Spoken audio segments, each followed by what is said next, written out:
ევროპა ერთ-ერთ ყველაზე ძლიერ სიცხის ტალღაშია ბოლო წლების განმავლობაში. ტემპერატურები რეკორდებს ამყარებს.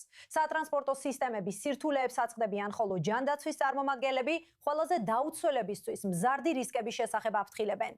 საფრანგეთიდან და იტალიიდან, გერმანიამდე, პოლონეთამდე და მის ფარგლებს გარეთაც უკიდურესი სიცხე უკვე მხოლოდ ამინდის ამბავი აღარ არის. ეს უკვე საზოგადოებრივი ჯანმრთელობის საფრთხეთ, ინფრასტრუქტურის გამოწვევად და შეგახსენებლად იქცა, თუ რამდენად სწრაფად შეუძლია კლიმატურ უკიდურესობებს ყოველდღიური ცხოვრება შეცვალოს მთელ კონტინენტზე. ჩვენთან ახლა ზუმით გაერთიანებული სამეფოდან ერთვება დოქტორი აქშაი დეორას, უფროსი მკვლევარი ეროვნული ატმოსფერული მეცნიერების ცენტრიდან და მეტეოროლოგიის დეპარტამენტიდან რედინგის უნივერსიტეტში. საღამო მშვიდობისა და მადლობა რომ აქ ხართ. საღამო მშვიდობისა. რამდენად უჩვეულოა ახლა სიცხის ტალღა. ვიცი რომ ზაფხულის თვეებში შევდივართ, მაგრამ ვიცი რომ თუნდაც ერთი თვის წინაც იყო სიცხის ტალღა. რას მიაწერთ ამას გარდა იმისა, რასაც ყველა ვიცით, როგორც გლობალური დათბობა? ეს მართლაც უჩვეულოა, რადგან ზაფხულის სეზონის დასაწყისში ვართ და უკვე ორი სიცხის ტალღა ვნახეთ. და არა მხოლოდ ორი, არამედ ორი ძალიან ძლიერი სიცხის ტალღა. შეხედეთ, რა მოხდა მიმდინარე სიცხის ტალღის დროს.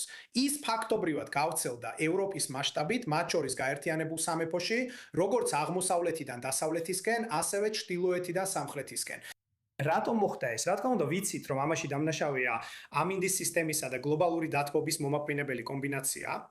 იყო მაღალი წნევა, რომელსაც ძირითადად სიცხის გუმბათს უწოდებენ და ის მრავალი დღის განმავლობაში პირდაპირ ევროპის თავზე იყო. მაღალი წნევა სიცხეს აკავებს. ეს ასევე მოწმენდილ ცას იწვევს, რაც ტემპერატურის ზრდას უწყობს ხელს. და რადგან გვაქვს გლობალური დათბობა, ყველაფერი უფრო გათბა, ეს ყველა ამ ამინდის სისტემას აძლევს ბიძგს, რომ გამოიწვიოს ძლიერი სიცხის ტალღა. ეხლა მოდით ვისაუბროთ ქარის ფაქტორზე. ანუ, როცა ქარია, ესაც ხომ არ უწყობს ხელს სიცხის მოძრაობას. ან თუ მეტი ქარი იქნებოდა, ეს დაეხმარებოდა სიცხის შემცირებას, რომლებიც 40 გრადუს ცელსიუსზე მაღლა იწევს.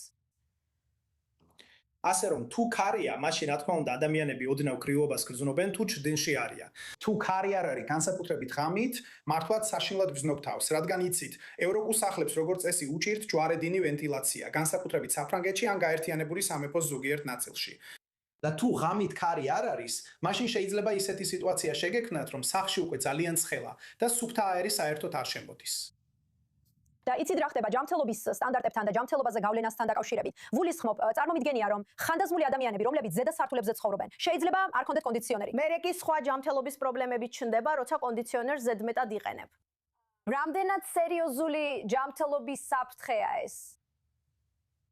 ეს ძალიან სერიოზული შეიძლება ითქვას ჯანმრთელობის საფრთხეა და უკვე ვხედავთ მის სამწუხარო შედეგებს. ეხლა ისეთ სიტუაციაში ვართ, რომ შეგვიძლია ვთქვათ, ევროპაში მინიმუმ 1000 ზედმეტი შემთხვევა მოხდა მხოლოდ ამ სიცხის ტალღის გამო. და ვიცით, რომ სიცხე არათანაბრად მოქმედებს ადამიანებზე. ყველაზე მეტად ზიანს აყენებს ხანდაზმულებს, ჩვილებს და მათ, ვისაც თანხლები დაავადებები აქვთ. და როგორც თქვი, იცი, დიდ ბრიტანეთში ან ევროპაში უმეტესობა ადგილებისა არ არის ისე მოწყობილი, რომ სიცხეს კარგად გაუმკლავდეს. რადგან სახლები როგორც წესი სიცხეს ინახავს და არ გამოუშვებს და ყველას არ აქვს კონდიციონერი. ასე რომ ეს ნამდვილად დიდი გამოწვევა იყო, რადგან ბევრ ადგილას ღამითაც ძალიან მაღალი ტემპერატურა დაფიქსირდა.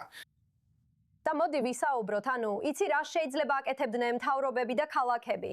ცხადია დედაბუნებას ვერ ვაკონტროლებთ, მაგრამ რეალურად რა შეიძლება გაკეთდეს, თუ საერთოდ რამე შეიძლება?